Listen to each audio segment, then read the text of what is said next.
सबसे पहले हम बात करते हैं हमारे षटकर्म के बारे में। षटकर्म में षट का मतलब होता है 6 और पूरे षटकर्म का मतलब होता है 6 प्योरिफिकेशन प्रोसेसेस। इसको हम शुद्धि क्रियाज भी कहते हैं।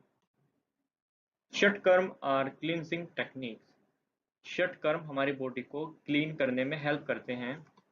They are named shatkarma because they are 6 in number. इनको षटकर्म इसलिए कहा जाता है क्योंकि ये 6 तरह के होते हैं।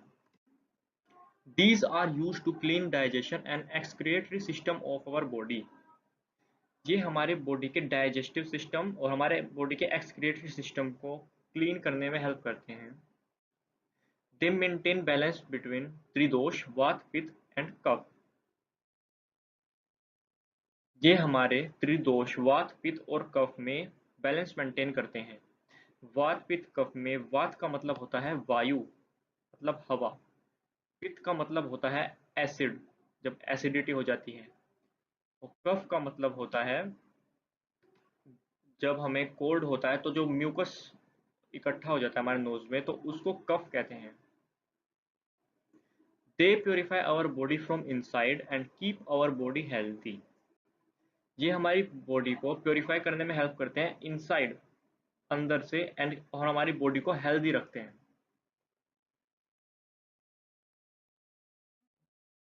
तो जैसा आप सभी ने देखा कि षटकर्म 6 टाइप्स के होते हैं।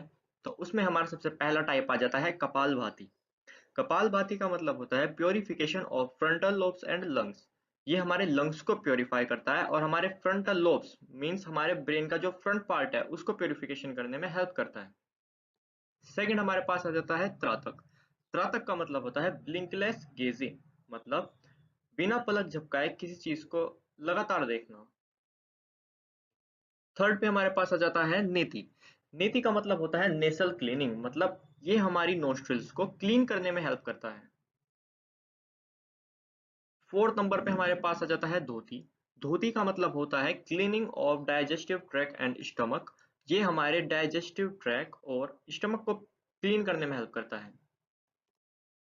फिफ्थ नंबर पे हमारे पास आ जाता है नोली। नोली का मतलब होता है एब्डोमिनल मसाज मतलब हमारे पेट को दाएं बाएं घुमाना और उसकी मसाज करना ये नोली कहलाता है।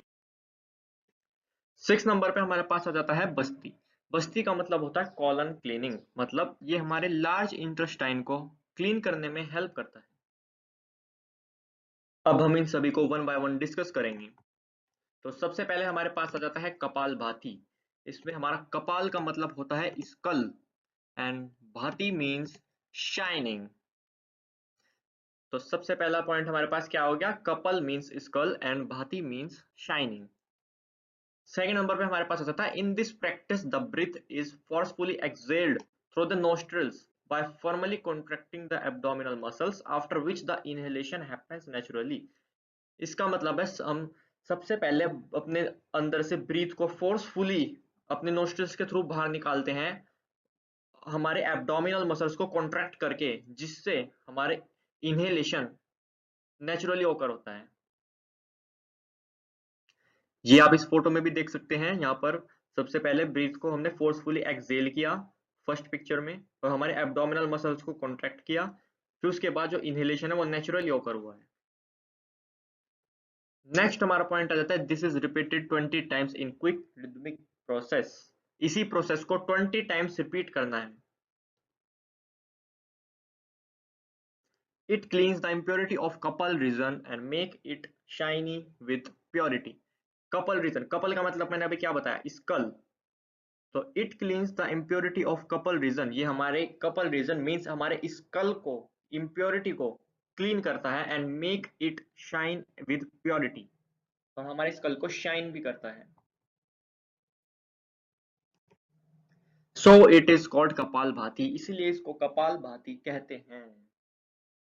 अब बात करते हैं इनके बेनिफिट्स की। सबसे पहले आ जाता है it improves respiratory functions and promote circulation. ये हमारी बॉडी के रेस्पिरेटरी फंक्शन को इम्प्रूव करता है और प्रमोट सर्कुलेशन हमारी बॉडी में सर्कुलेशन बढ़ाता है।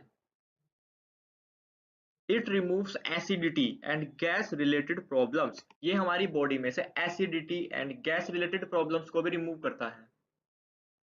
It cures sinus, asthma and hair loss. ये हमारी बॉडी में साइनस, अस्थमा और हेयर लॉस को भी क्योर करता है, मतलब ठीक करता है।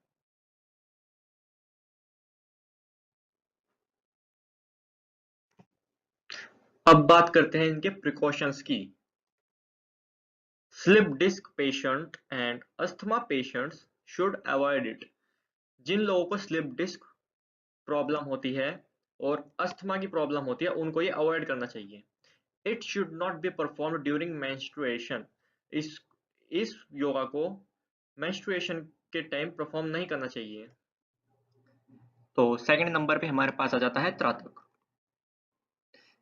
It is a still gazing based techniques for eyes. Still gazing based technique का मतलब है लगातार लंबे समय तक बिना पलक झपकाए किसी चीज को देखना। In this purifying method, you place a light source like a flame at a manageable distance from yourself. इस मेथड में हम एक लाइट सोर्स को कुछ दूरी पर प्लेस करते हैं। Then look at the point of the flame without blinking your eyes until tear started to flow. फिर हमें उस फ्लेम को लगातार बिना पलक झपकाए तब तक देखना है जब तक कि हमारे आंखों से आंसू ना जाए। अब हम इनके बेनिफिट्स की बात कर लेते हैं। तो सबसे पहला पॉइंट है, it improves our eye sight. ये हमारी आई साइट को इम्प्रूव करता है। सेकंड नंबर है, it helps in increasing concentration. ये हमारे माइंड की कंसंट्रेशन को इंक्रीज करता है। थर्ड पॉइंट है, it helps to calm the mind and remove distractions. ये हमारे माइंड को शांत रखता है और हमारे डिस्ट्रैक्शंस को भी रिमूव करता है। नेक्स्ट हम बात कर लेते हैं इनके प्रिकॉशंस की। सबसे पहला प्रिकॉशन जो है, people suffering from epilepsy should not practise trataka on candle. जिन भी लोगों को एपाइल्स पाई, जो कि एक ब्रेन डिसीज होती है, उनको ये त्राटक नहीं करना चाहिए। सेकंड नंबर पे आ जाता है, किड्स शुड अवॉइड प्रैक्टिसिंग त्राटक। बच्चों को त्राटक नहीं करना चाहिए, छोटे बच्चों को। तो हमारा